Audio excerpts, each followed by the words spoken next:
Hi, Kinsey.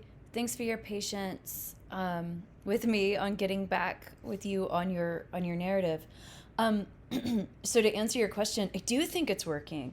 I can see the tension that you're wanting to build, and your opening paragraph is quite lovely, right? The imagery that you're creating to capture, um, just how safe and secure you felt um, in your childhood home in Egypt, and having that completely uprooted um, when you and your family moved to the States. I think you're capturing it quite well in this paragraph. So you were asking me about the highlighted paragraphs. Um, I do like what you're doing here, um, and I like this detail about your mom teaching you the most important words that you needed, developmentally, um, in the moment. Uh, you cut yourself off here. So I'm, it feels like maybe you were saying I was determined to make friends. And I don't know if this is going to be connected to, you know, the you learning a second language, which is where you seem to start. But that would be, I think, an interesting way to keep this going. Um, I really like these details. Remember what we talked about in class, as far as using description. So if you wanted to stretch this scene out, where your mom was teaching you this, and then maybe even including details, if you can remember, of how your teachers reacted to you learning English, using these words. If you felt like you were able to communicate your needs, or if there was still like that barrier that you felt, that might be a strong way, or a good way to use descriptive details and kind of draw out these tensions that you were experiencing between these two cultures. This other paragraph that uh, you have highlighted, I like this too, and this this is a really clear way of saying, what happened to you. And this sentence, that you considered it a gift, um, you might, if you can, if you have the memory, go back using descriptive details here. So, did this alone time really help you build resiliency? Did this alone time help you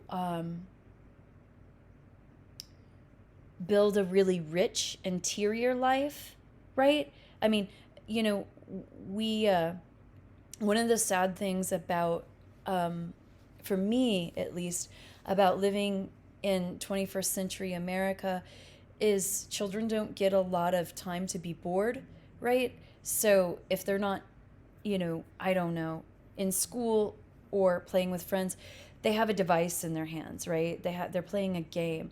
But I see a lot of good coming out of being alone for, not extended periods of time, but a certain amount of time to get to know yourself and get comfortable with yourself. So I don't know if you wanted to stretch this out. I think that you could. Uh, if you feel comfortable, talking about the more hurtful moments, I'm going to leave that up to you, because I understand that that might be a painful place to go. But if you want to stretch these details out too, through description, that might be something that you could do as well.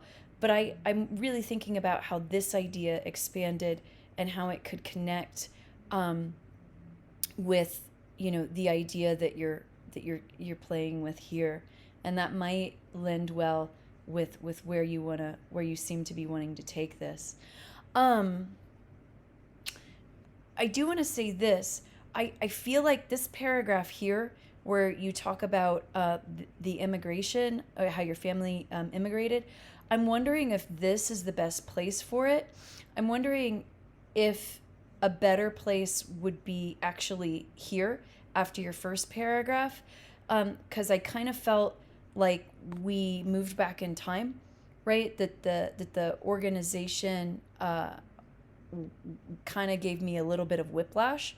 So I wonder if this paragraph would actually be better suited sandwiched between these two. You might play around with that. In addition, I love the descriptive details that you start off with. I want to caution you about using second person you in professional writing.